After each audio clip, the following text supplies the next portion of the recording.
Hi you guys, so I am super excited. Today we are interviewing an author named Kathleen Kelly, not just a author, an amazing, phenomenal woman. She's based in Australia, Toowoomba specifically, which was very, very close, only 45-minute drive from the town that I grew up in. What a quinky dink. We recently worked on a vampire anthology together, so Kathleen, me, and another 10 authors, and that's where I first met her.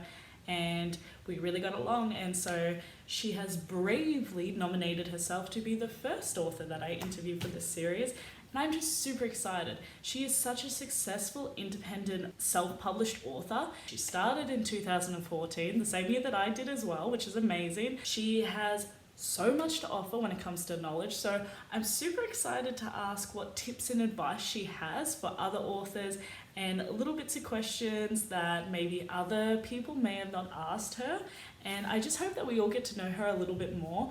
I know I'm super excited. Let's be calm, let's be calm. Let's go into our interview with Kathleen Kelly.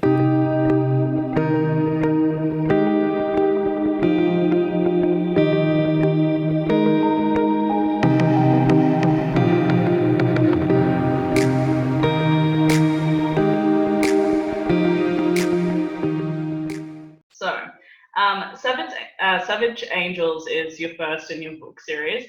I thought it concluded, but you actually have another two to come, don't you? Yeah.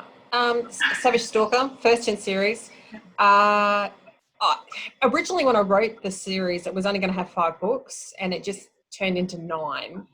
I don't know if I ever really want to finish it. And I know that's terrible. It's because it's fun to go back and revisit with the characters, because I haven't, it's not like I released them all the same time either, because it's been a while between book, what was it, book 7 and book 6. There was a bit of a gap between those two. So it's nice to revisit and go back. It's like going home to an old friend. December 2014 was when Stalker came out. Yeah. Did you do anything special for your 5-year anniversary? I actually forgot. I know that's terrible. I forgot it was on, and I think like a month later I had my 5-year anniversary or something. I didn't do anything special. I should have. I actually think it's really important to celebrate those things. We should do I didn't. We should do an event or something like 3 months later delayed 5-year celebration. Absolutely. Yeah. No, it was. Yeah, it's a big deal. It's, I know I have author friends that for every book release, they do something special for every book release. Yeah. And I used to, but I haven't for a long time. Yeah. I think I did that like for the first, I think it was like 4, and then I sort of stopped.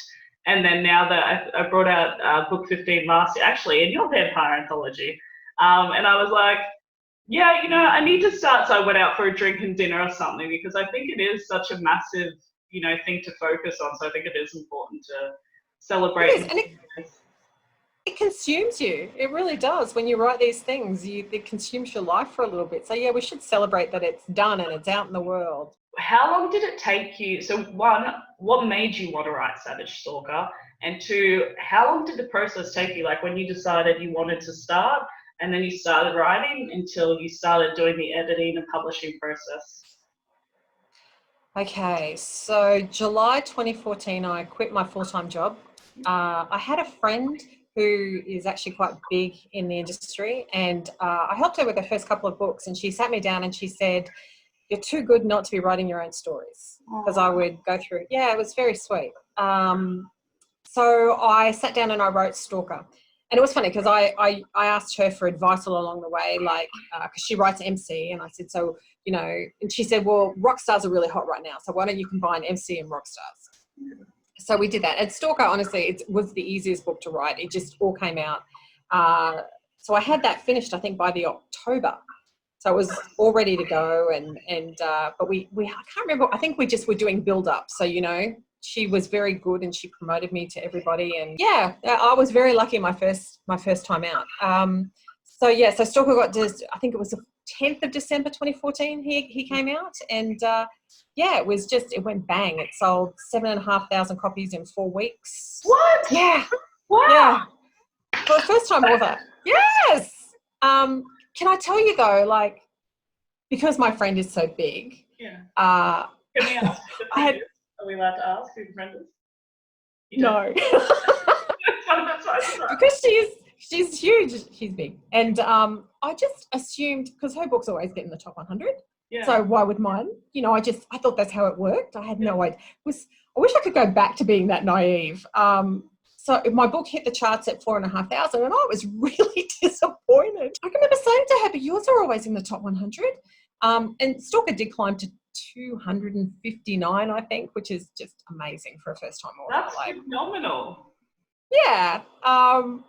Yes, having no idea. So, you know, Stalker did really well and still does really well. Still is in my top 3 to this day. It still sells well. So, yeah, it's weird. So, yeah, I was just very lucky. I had a really bad, I still do have a really bad back, and, you know, doing retail 8 hours a day on your feet is not good for a bad back. And so she was very encouraging. And yes. That's the job that you quit was management? I managed a handbag store. So, and sold luggage and everything as well. So you're like, bye-bye, I'm an author now, see ya. Pretty much, yeah. I would love, like I said, I'd love to go back to being that just naive and not knowing anything and just... I did the same thing as soon as I hit publish, and I was like, I don't understand. I'm not selling hundreds every day. And then I think when you become like a little bit more experienced and you're like, oh, I have to market and I have to promote and I have to network, and then you realize, oh, this is so much more than I thought it would be. Janie Kay actually said that writing the book was the easy part. The marketing is the hard part. I agree. It was like, yes. So what did your family and friends think when you told them you were going to write steamy books? I didn't actually tell them I was writing steamy books. I think I just said I was writing books, and it's been interesting. My in-laws have no concept of ebooks, and even just this week, my mother-in-law suggested I go out and get a job. Just doesn't understand. They buy paperbacks, so they don't understand how ebooks work. Yeah. You know, they can't conceive that you could make a living sitting at home writing. I have a friend who's a policeman who read my books and got it off a pirate site. Good friend. Oh, no. Yeah, good friend. Yeah, and he was horrified. He was like, "You're what did he tell me? You're sensationalizing a criminal group. They should all go to jail." Well, that's a buzzkill right there. And then most of the others just wanted a free book. That's the truth. Yeah. I have the same thing, and so I'm like, you know, come on now, it's like $2.99, or it's, you know, whatever you're doing. Even on some days when you promote it for 99 cents, and you think, I worked on this for so many hours, like, in my room, in the dark, looking like a hermit, and you want it for free, and you probably won't read it. So I think it very quickly makes you realize too who your real supporter friends are and who aren't. Absolutely, I agree with you. Yeah, no, I agree. And I've always had this thing, like, if I've had friends who are hairdressers or plumbers or whatever, I don't want a discount. I just want to support them in their business. Yeah. So it was a real surprise when friends were just wanting a free copy, or give it to me and I'll give you a review for free. And it was like, it's not really how this works. Did you do like a release day or anything for your first book? Oh yeah, the first one was huge. It was, you know, everything got done right. There were giveaways, there were you know, and I didn't know what I was doing, you know. So, but yeah, everything was done correctly. I don't really do it like that anymore, but I should. Well, I think I was talking to my assistant's Julia Summers, and we were discussing the other day because I started publishing in 2014 as well, and we were discussing that back in that time there was a lot of author takeovers and a lot of giveaways and that, and so there was just like for about 2 years there was so much happening, and now the presence isn't the same on Facebook. Facebook changes its algorithm so often, and the way they do things, and you can't do it the same way anymore. And if you run ads, you would know this with ads as well. Like, oh my God, you know, there's so many things you have to take into account, and keywords, and, you know, all those fun things. I don't know how many new authors I talk to who are telling me they're going to run ads because you can run ads from Facebook for $5, and it's like, well, you can, and Facebook will take your money, but if you want to transfer that into sales, there's a little bit more involved. Yeah. So I can't tell you the amount of authors that don't believe you, though. Until they So, learn the hard way a year later and have wasted thousands of dollars. yes, exactly. I mean, but even some of the big authors, like I've got lots of author friends, you know, and I know somebody who spends thousands of dollars, and I asked her if she tracked the conversion, you know, and she, no idea. And it's like, wow, you're spending all that money. I think it's hard though. So either, you know, if you want to learn it yourself, which I find quite interesting to do. It's hard to keep with the trends and what the algorithm's doing, but that's great. But if not, invest your money in somebody that does know what they're doing, so you do make sales. I'll agree with that, because I was doing my own ads and I thought I was doing really, really well. And someone had suggested, and I'll give her a shout out, Liliana Anderson, to me, who's an Aussie author, but she also does ads.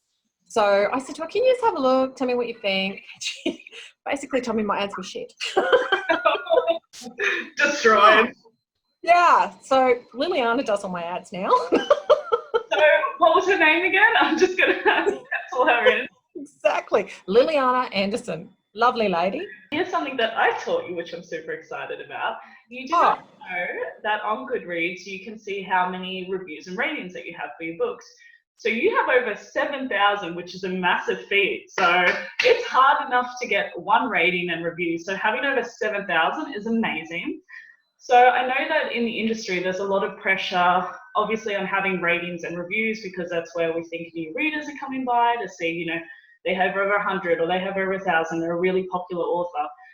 So my question to you would be, what advice do you have for newer authors, or even authors who have been in the industry for a while, who are fixating on trying to get more reviews and ratings? What would be your tips for that? Okay.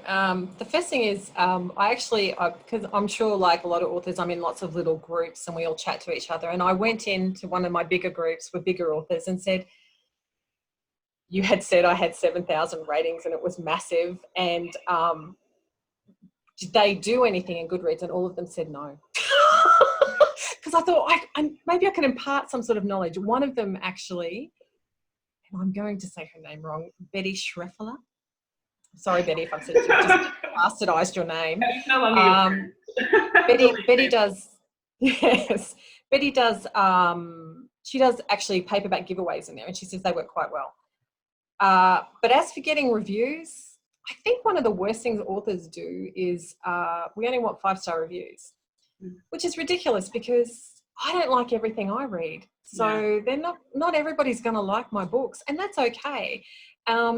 I remember E.L. James said once that your opinion of her has nothing to do with her, and reviews are kind of like that as well. Yeah. So you need to read your good reviews to find out what people like, so that you can duplicate that. Yeah. And the bad reviews are actually a good thing, because they might point out something that, like, I have multiple point of views in my books, and some people love them and some people hate them. Yeah. But I don't know how to write any other way. I've tried. It doesn't work though. I'm always first person, multiple point of views. So if you don't like that, don't read my books. You can't ask for and I hate this, you know, a lot of authors ask for the 5-star reviews, or they ask you not to post your review for 2 weeks after release date and all this sort of stuff. I'm just grateful for a review, whether it's good, bad, or indifferent. You can't learn unless you've got reviews. Yeah. Yeah. So, yeah. And don't buy reviews. That's tacky too. Yes, don't do that. How about you? What do you do for reviews, honey? Oh, spin the bottle. So I don't know. I've tried a lot of different things over the years. And like you said, I don't understand the big, like, obviously having 5-star reviews is great. But I care more so for the constructive criticism of it as well. So if somebody does leave a 3-star review or even 2-star review, and they've written the reasons why, then I can take something from that. So I'm actually quite grateful. It's not more so to make me look like a shiny author, but it's more so how I can improve as an author. And like you were saying before, I can't change my writing style, and I've tried, and with 15 books in, like, my writing gets better. It develops easier over every book that I write, but my style is my style. So some people may not like my old language form lingo sort of that I have, or my proper English sometimes in it. So, and that's fine. Well, it's just not their thing. But in regards to reviews, recently I've been contacting, like, Instagram influencers, just in the sense that I absolutely love the photos that they have. And yes, it'll cost me say $10 to $15 in postage to send them a paperback. But I feel like I'm getting so much more value because they've got thousands of people scrolling past their images every day, and they're such beautiful images, and I can use that, of course, with their permission. I can then use that for ads and promotion. So I feel like I'm getting a lot of value out of it. And then, they have blogs, or some of them are on YouTube. So they're promoting, there's a further reach on it. So that's been my thing lately. Yes, no, I agree. The Instagram is quite a powerful thing. Yes. I've been doing a few courses and things on Instagram myself, just trying to, just trying to neaten up the page, and it's not easy. And there's so much strategy in it. I know. Something I didn't like. I used to put like half a dozen hashtags. Yeah. So, you should have at least, they say 30 or at least 25 hashtags. So it's like, I don't do that, but I'm doing that now. And have you seen how so I was doing this on YouTube, have you seen how you can narrow it down, niche the hashtags down? No. What do you mean by narrow them down? Well, honestly, I went crazy with stuff. When I was going through Europe with my sister, I was just like YouTubing this, and she was like watching me, like looking at all these algorithms. She's like, "You're a loser." I know, but I love it.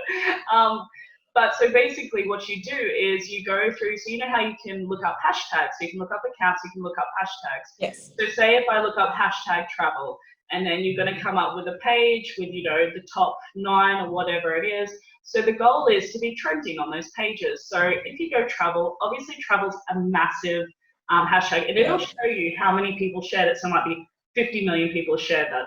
So realistically, there's no way you're going to be in the top 9 on that. So what you do is you go maybe travel blog, and then you go down to 5.5 million, and you just keep narrowing it down. So a good tactic is finding 15 hashtags that are small niche, so they're under 100,000 down. So that way you don't have as much competition. Then you do off the middle section, so anywhere from 100,000 to 1 million, and then you do 5 hashtags which are shooting for the stars, so 1 million plus. And so what I've created for mine is I've looked through these on each one, so I might have one with my YouTube videos, or one that's specifically for my books or for fantasy, and then on my phone I've saved those hashtags. So every time it's relatable to YouTube one, I'll copy those and then I'll paste it there.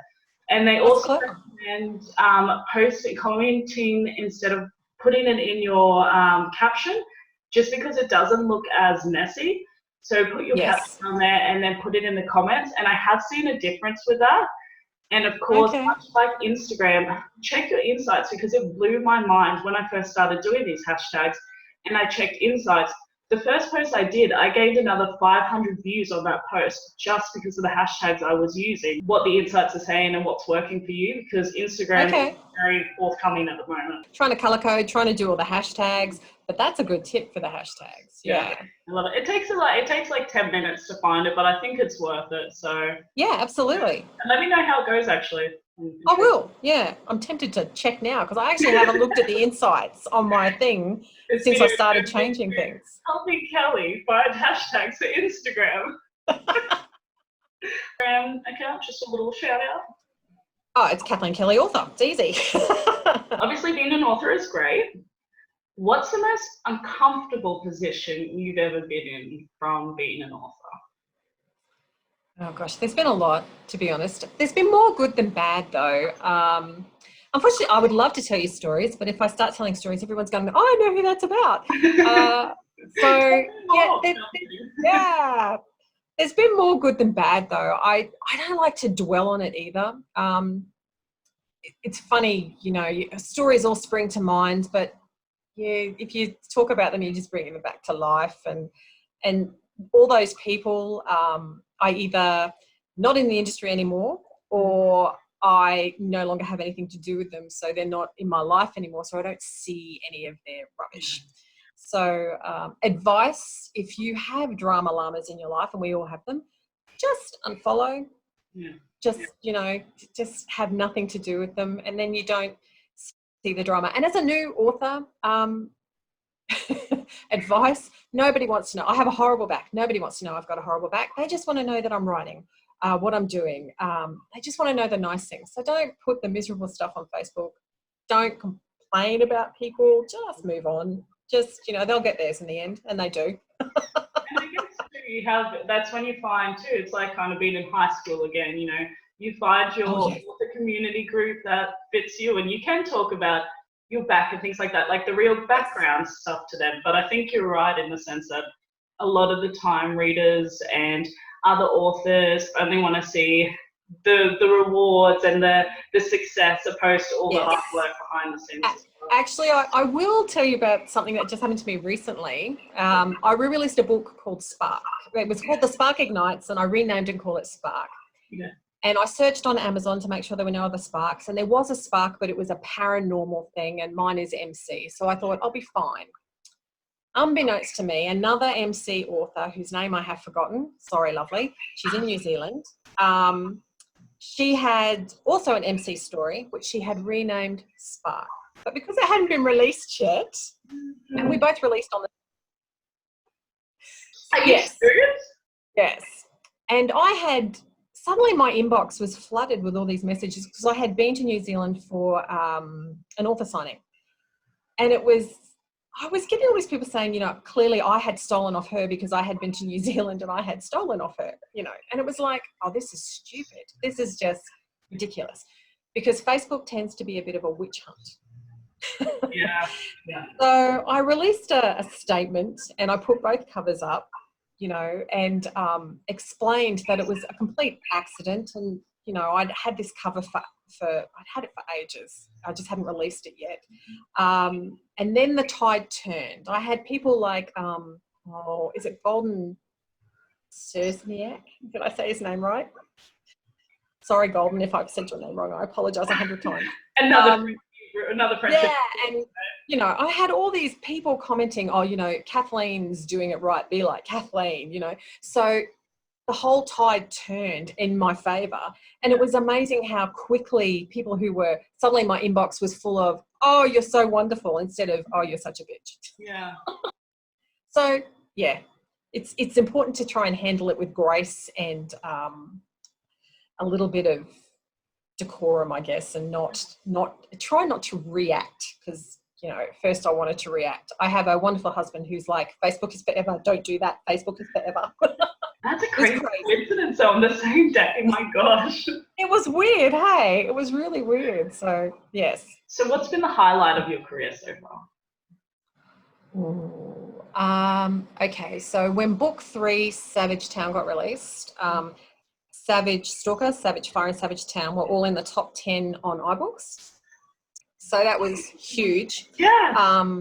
Yeah, and for 3 whole days, because my books got put in the wrong category, I was number 6 in the world for erotic authors.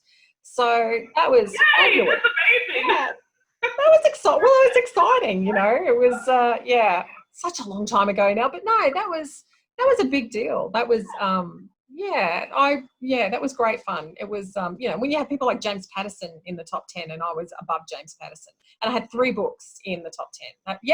Pretty much. I was pretty full of myself there for a little bit. You should be though. You should be. Yes. Wow. Yeah. No, that was a milestone. That was exciting. Okay. Well, congratulations. Thanks. That makes me so happy to hear.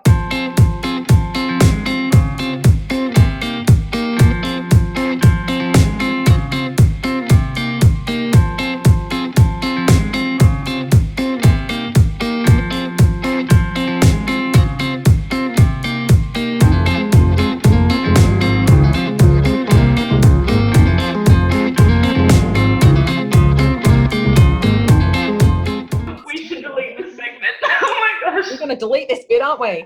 Yes. But I like being in anthologies simply because it's a way to reach new readers, I mean, I'm talking about the vampire anthology though, because most of the authors in there are paranormal authors, and I'm not a paranormal author. So for me, it was a way to reach new readers, and I really enjoyed writing that. Yeah. Yeah. No, but how did you, that's interesting though. What, did you find it difficult to write a different genre?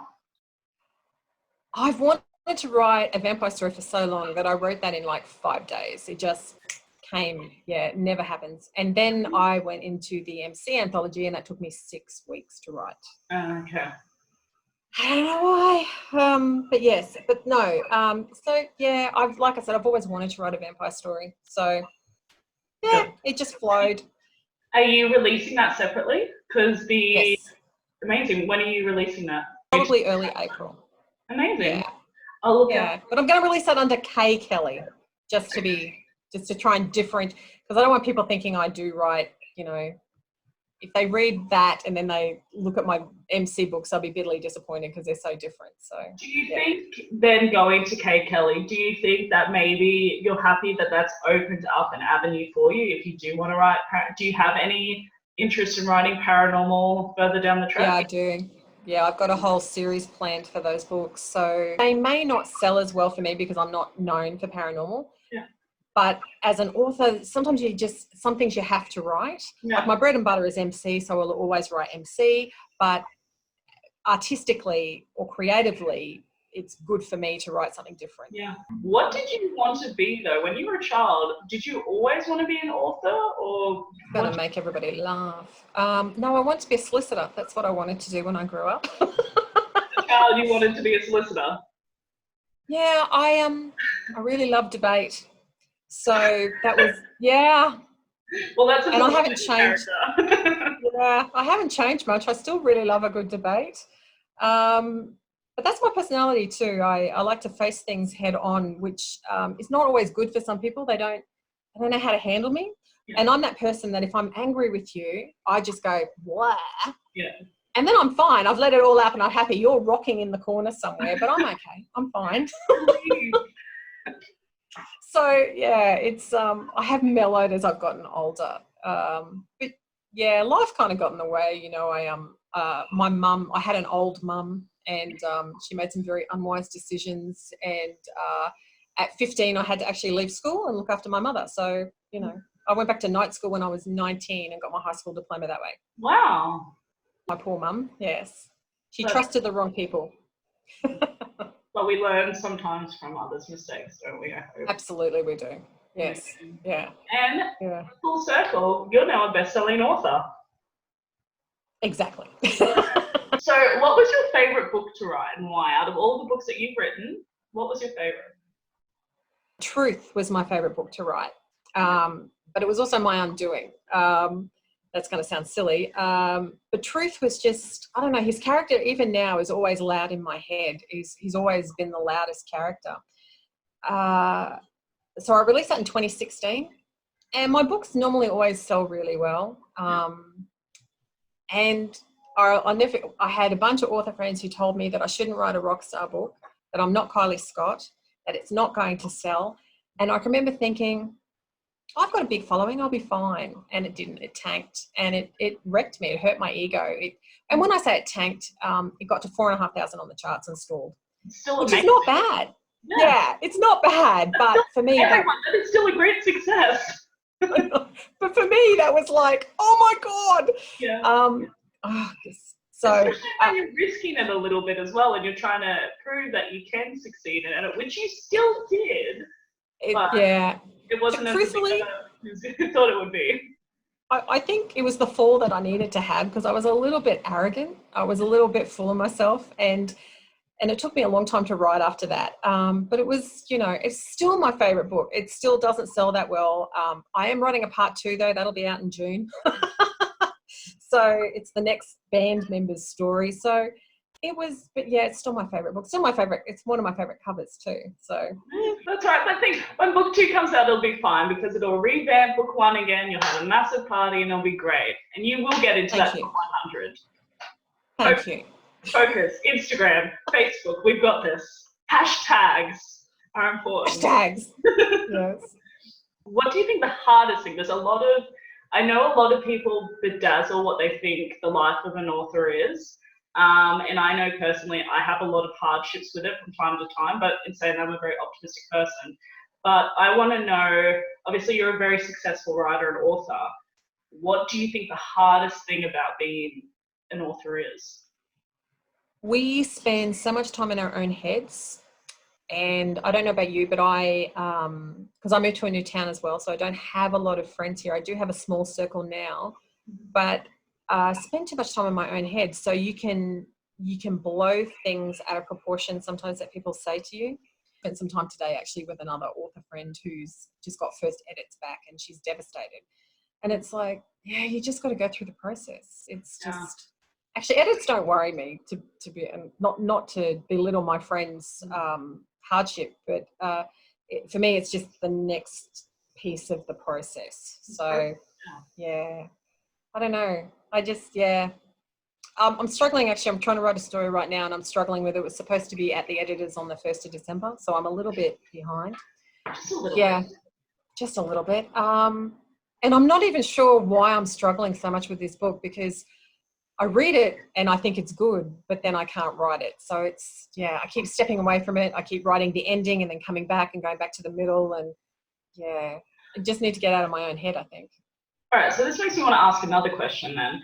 Obviously, everyone's writing style is different. How do you have a particular like routine or pattern or formula for when you write? I'm actually just about to change it because I'm having so much trouble with this book. I always know how my books are going to start and how they're going to end, and the middle is always a little bit fuzzy, and it always takes me a little bit of time to flesh that out. So I'm been a bit of a pantser where that's concerned, and I'm changing that. I'm going to turn into a plotter.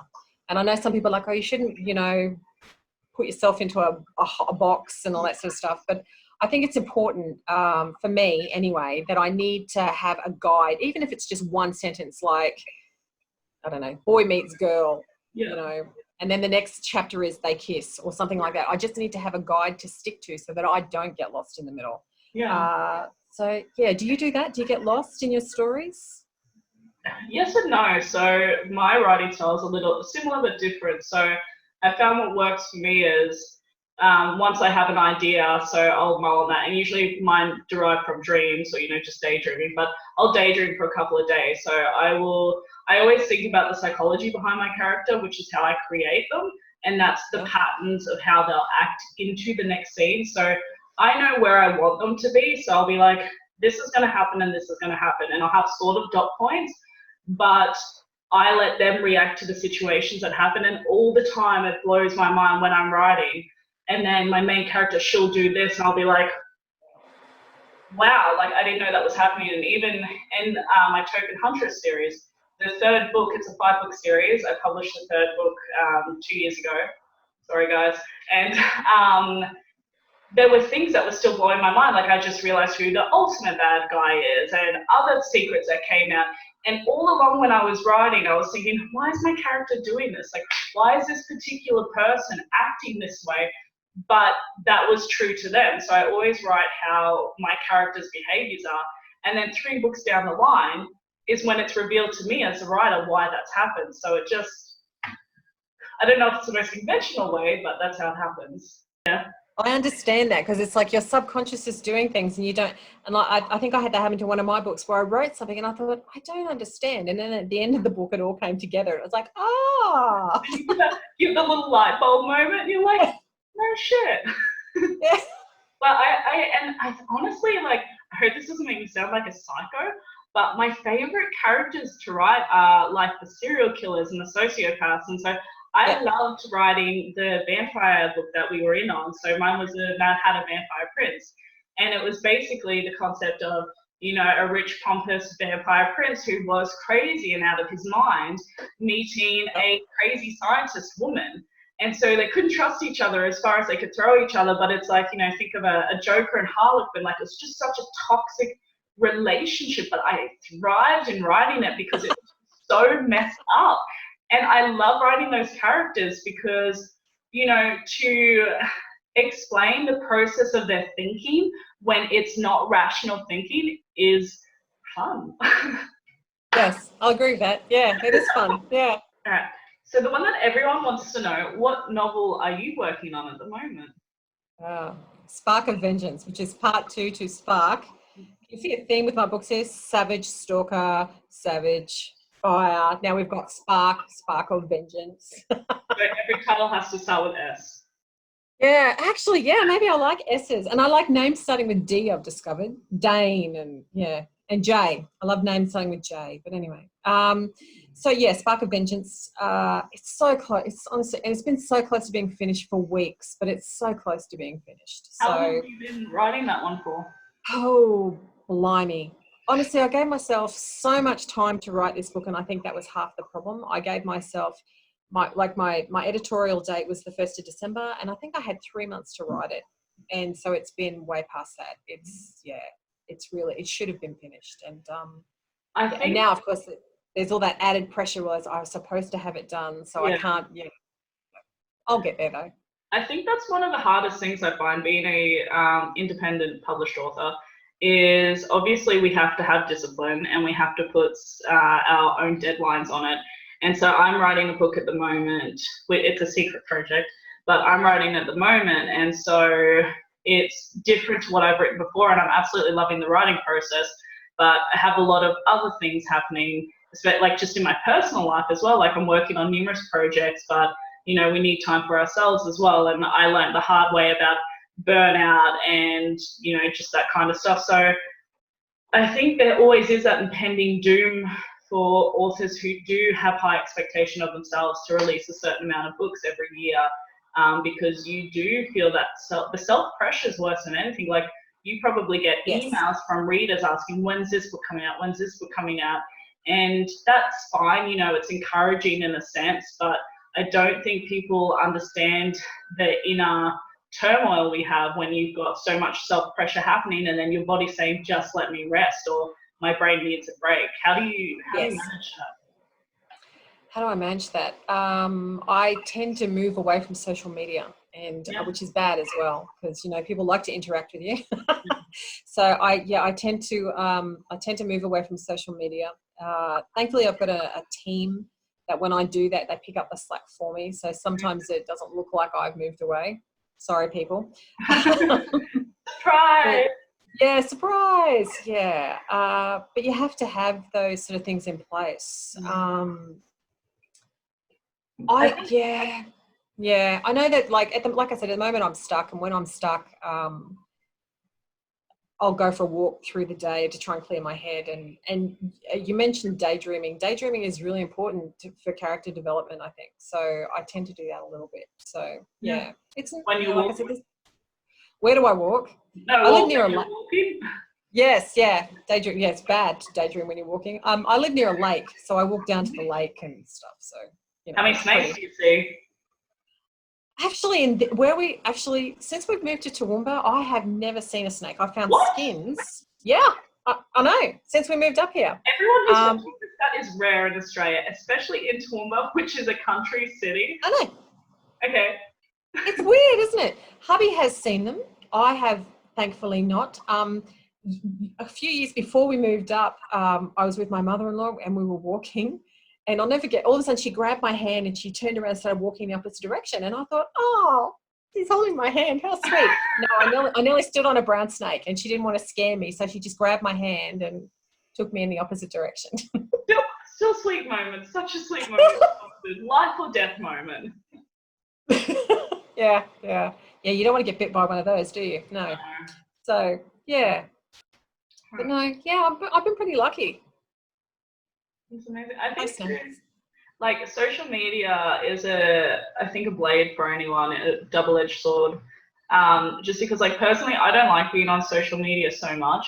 I feel like, especially when you realize as an author that you're your personal brand as well, that it's people love the books, but also they want to know about you. They fall in love with your journey and who you are as a person. So, and that's what really makes them close and makes them avid readers and followers.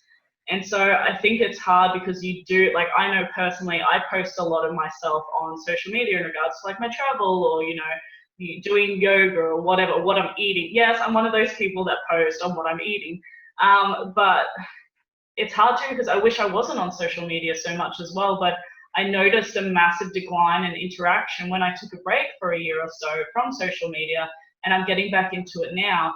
It really does affect you. So just trying to get back into it now, it's really difficult to balance. It is. I agree that it is. There was a big gap between Savage Rebel and then Savage Lies. Yep, Savage Lies. Got to get all my savages right. And I was really concerned that I had lost my readership, to be honest, because it had been so long. And I was grateful that they were all still there. I was really very impressed, actually, that they just waited for me, which was nice. But you're right. But I have this theory with social media is whatever you put out will come back to you. So if you put out good and happy, which I try to do, that normally comes back to you. If you go looking for drama, you're going to find it. Don't go looking. Yeah, don't go looking for it. The amount of author, I never see the drama. I get contacted all the time. Did you see this happen to this? And I'm like, no. And I'm also that person that I have the memory of a sieve. So you can tell me something and I will forget. So, you know, which is kind of bad because if you tell me not to tell anybody, I'll forget. I've been known to tell friends their secrets because I've forgotten that it's a secret and I can't tell them who's told me it or whatever. It's like, oh, I heard this. And they're like, yeah, I told you that. It's like, oh. But if they're your friend, they know that you like that. So they're like, well, it is what it is. Yeah. Right. And so my favorite question is, what is your ultimate goal or dream as an author? What's the big picture for you? What's the stars? Okay, so USA Today would be fabulous. Yeah. You know, Wall Street Journal, Wall Street, not Wall Street, Wall Street Let's Journal. say bestseller then, shall we? Yeah, you can see that's up there for me. Those are obviously the bigger goals. A little bit hard to hit USA Today now that I'm in KU. Yeah. But I'm going to make a run for it next year. I'm in an anthology next year and I'm going to make a run for it. So, yeah. Yes. Amazing. So, bringing up KU actually, I've gone on KU as well. What made you decide to go from, for those who don't know, Kindle Unlimited is where you are exclusive with Amazon on ebooks. And so it goes into their little system. I think members pay $10 a month, is it? And then they're able to read as many books as they like for free. So authors are then paid by the amount of pages that are read. But what you have to do is take it off every other platform. So you can't be on iBooks, you can't be on any of the other stuff, Kobo, Smashwords. What made you decide to go onto KU? And do you think that ultimately, when you look at the difference between being exclusive to Amazon and not, do you think that you're making more profit or reaching more readers through it? Yeah, I used to be wide, and when I first started in the industry, I was told don't go exclusively with KU, don't do that. But then I didn't release a book for like 2 years, and when I released Lies, I released it wide, and I sold, apart from Amazon, I sold 22 copies of Lies on the other formats. So then I went exclusively KU, and yes, there are far more readers on Amazon. And I don't like having all my eggs in one basket, because if I breach an Amazon policy by mistake, or some bastard pirates my book and puts it on a site, Amazon can then throw me out and I've lost my readership again. Yeah. So do I see? Yes, the answer is yes. There is much more money in KU. Some authors are going to disagree with me on that, but I can only speak from my experience. And yeah, there's much more money there. It's I have a friend. She said to me. Actually, I have a couple of friends who both said to me, "You need to be in KU. If you want to make rank, you go wide. If you want to make bank, you go KU." Yeah. So at the moment, for me, it's about bank. Yeah. So yes. Does that sound terrible? No, I think, especially when you're building up, like the reason why a lot of people go into Kindle Unlimited is that they can see the money that they can gain from it. And at the end of the day, it's quite hard to make a lot of money as an author, as a self-published author. I think a lot of people ask me all the time, as soon as they hear that I'm an author, they're like, wow, you must be rich. No, that's completely incorrect, because we put so much money into these projects, into publishing them and the editing and stuff. So you kind of really need to make your money back. So if Kindle Unlimited works for you, then do so. And I've done the same with my paranormal romance, because I did my research and noticed that a lot of the big independently published authors, like Bell Forest and such, they're all on KU and it's working wonders for them. So if they're doing something right on it, then follow the trend. Like that's how, you can be everywhere, But if you're struggling to promote, to sell 1 or 2 books here, then focus on one platform. Don't stretch yourself so wide. No, and it's much better being in KU. I mean, I talk to people who have issues with dealing with Amazon, and to be fair, I've sent them email. Actually, I have a small issue at the moment, but it's very minor. But to be fair, they normally come back to you really quickly, and they fix the issue, and they're great. But yes, yeah. But no, for now, I'm not saying I'll never go wide again, because I might. But for now, it's KU. Yeah. It's just building that readership and stuff. Yeah. Amazing. Honestly. Yeah. And I think also did you say you have 15 books? Yeah. Well, 15, I've got 14 at the moment, and then when I re-release the Vampire one, 15. I really think that's the key, is because I've got 13. I think that's really the key, is having a backlist for KU so they can devour all of your books. Yeah. I think that's important for page reads and stuff like that. I would agree with that. That's actually good. Yeah. All right. So I like to ask little random questions afterward. They're not as intense. But who is the author that you follow the most? Who is your biggest inspiration? Maria-Lisa DeMora. She's an MC writer, but she writes lots of different genres. I just love the way she writes. I love to read her work. I've never read any of her MC stuff. I've only ever read her other stuff. And just, she's a real wordsmith. And and she's also a businesswoman. She's a nerd. She will not like me probably for saying that. A cool nerd. We love these nerds. A cool nerd.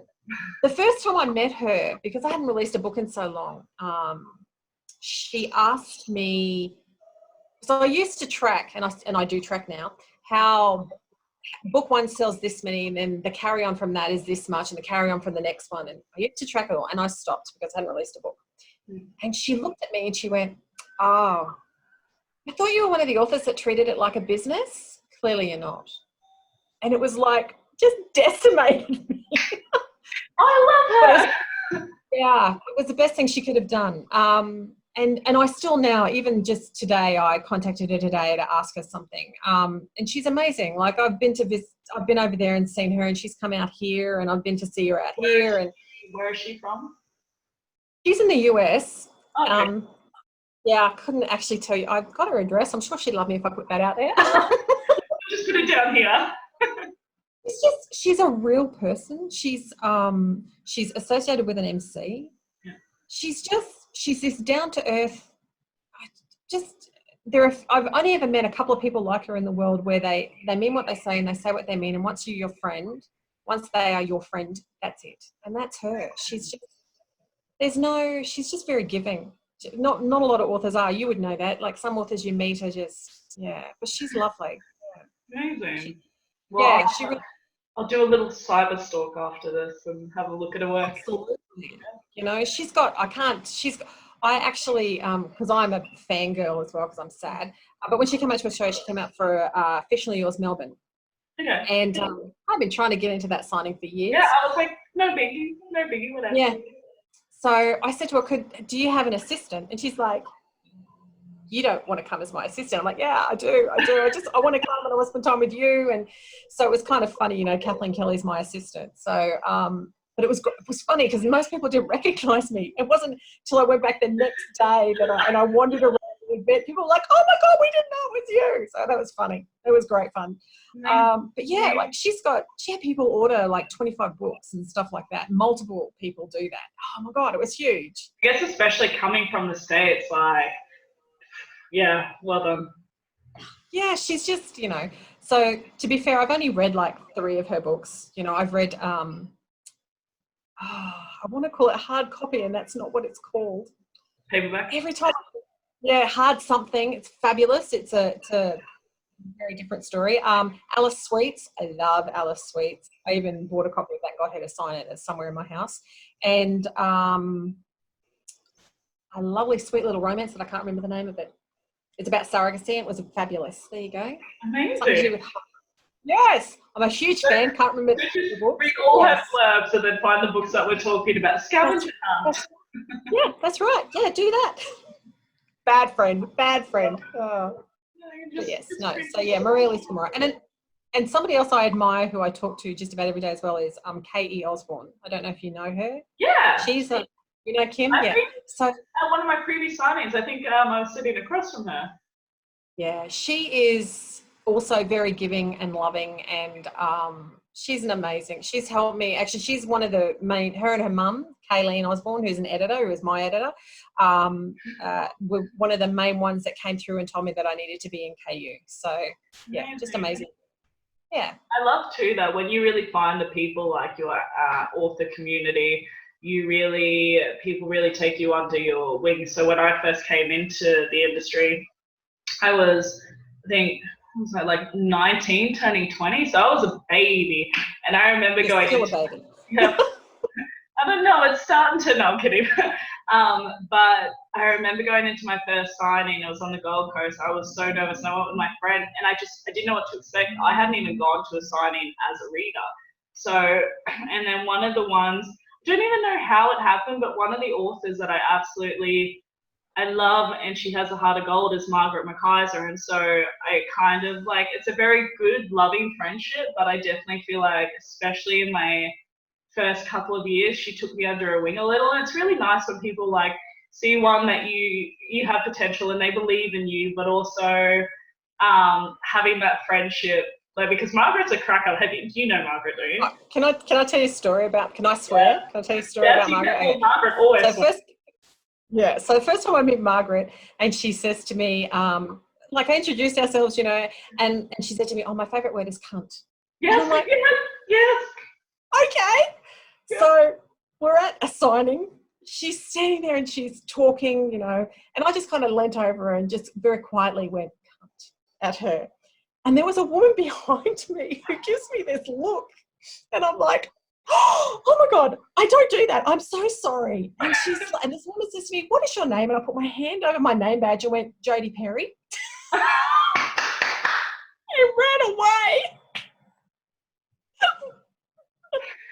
So for those who don't know, Jodie Perry and Margaret McArthur are very good friends, and they're both very successful authors. So this is phenomenal. Oh, that's hilarious. That was fast thinking. Well done.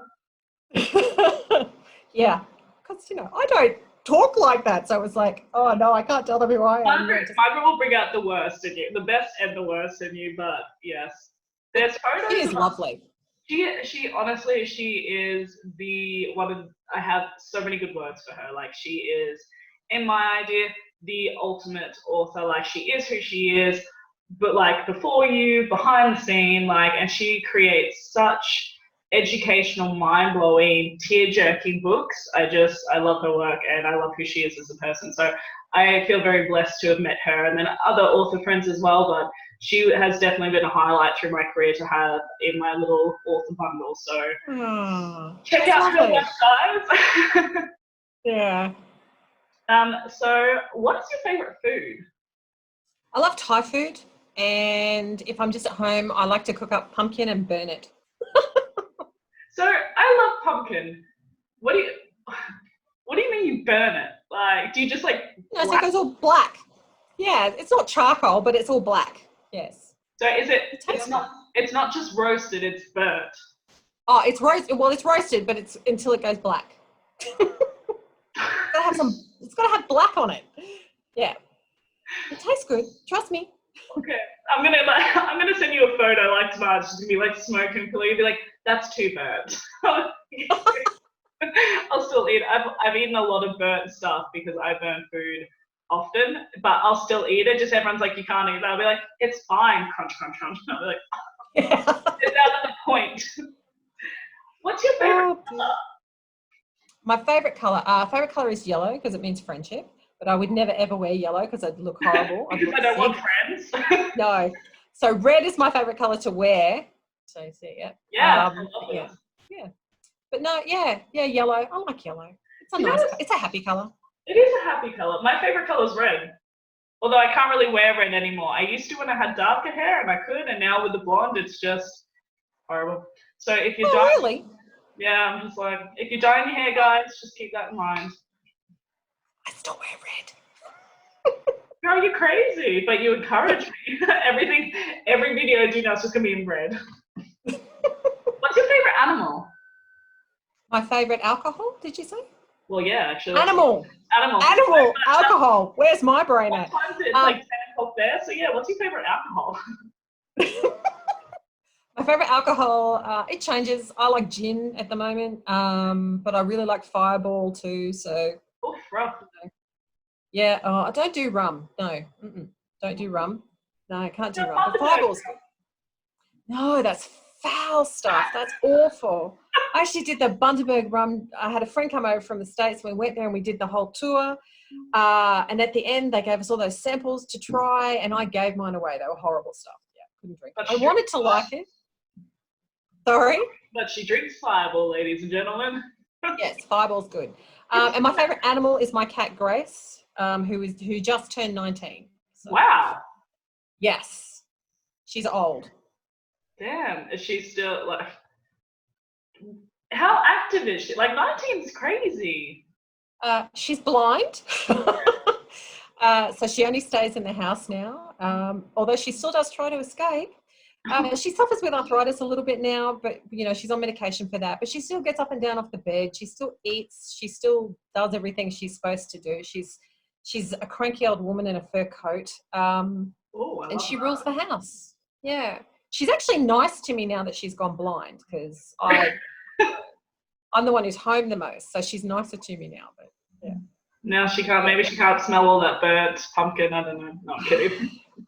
It's more like if I'm not nice to the human, she might not feed me. So. Well, that's amazing. That's a feat. Yeah. So cool. Do you have anything else? I think that's for all my questions, because I think we covered so many topics today, which is amazing. Yeah, we did.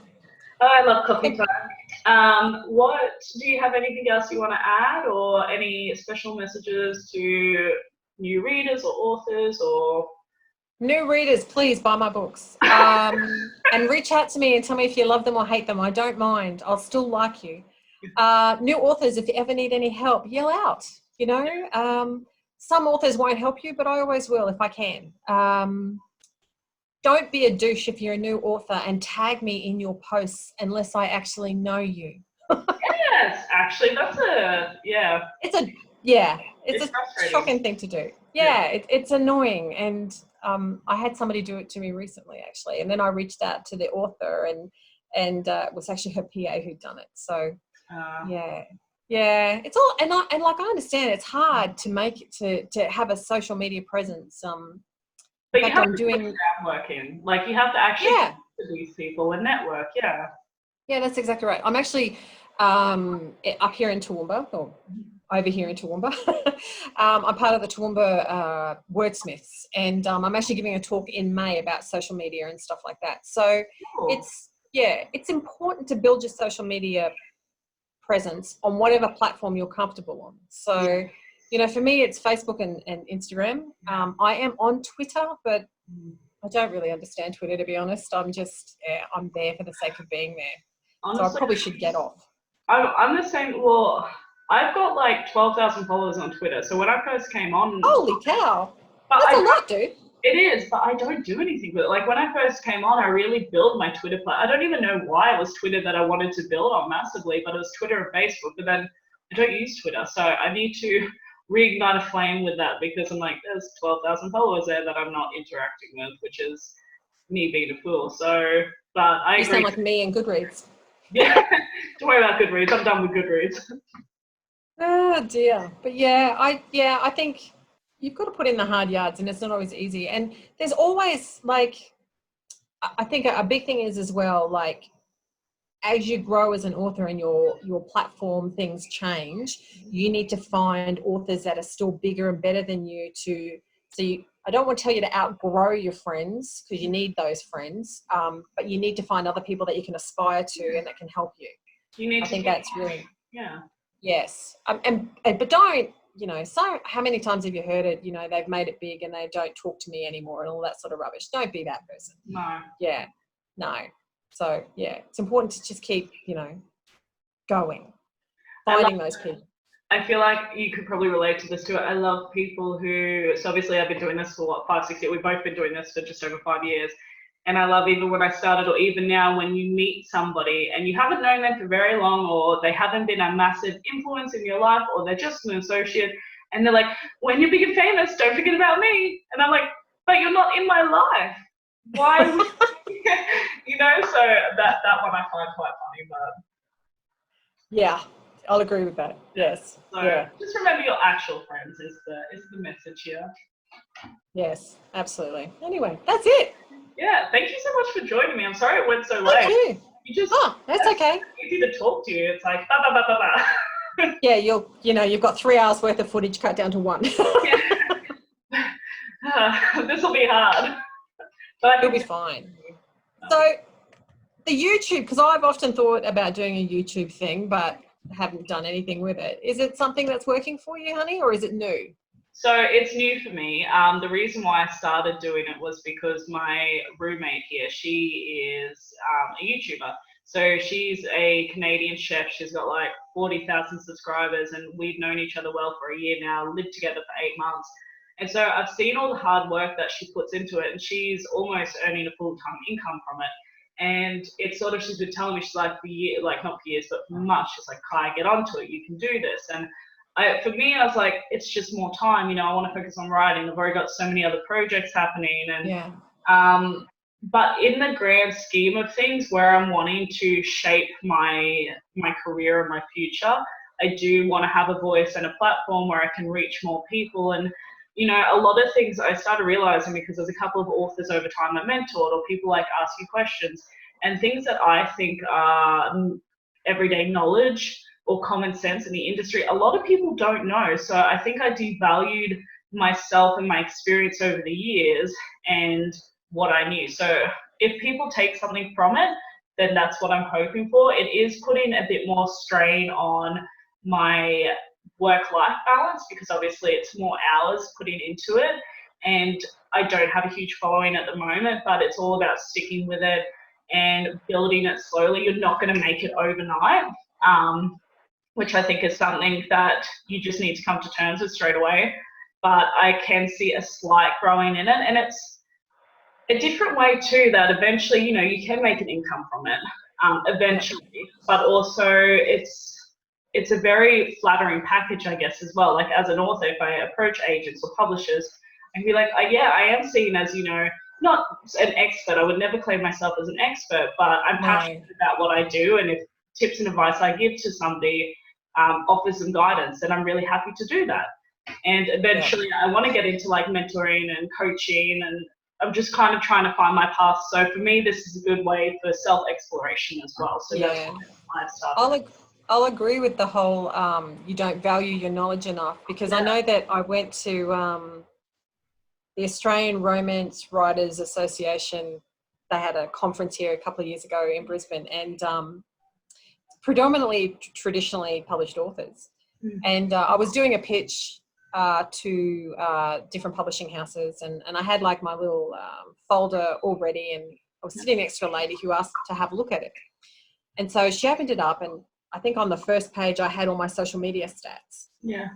And she said to me, why do you have those? And I said, so that they can see what your market is and you're easier to market for them.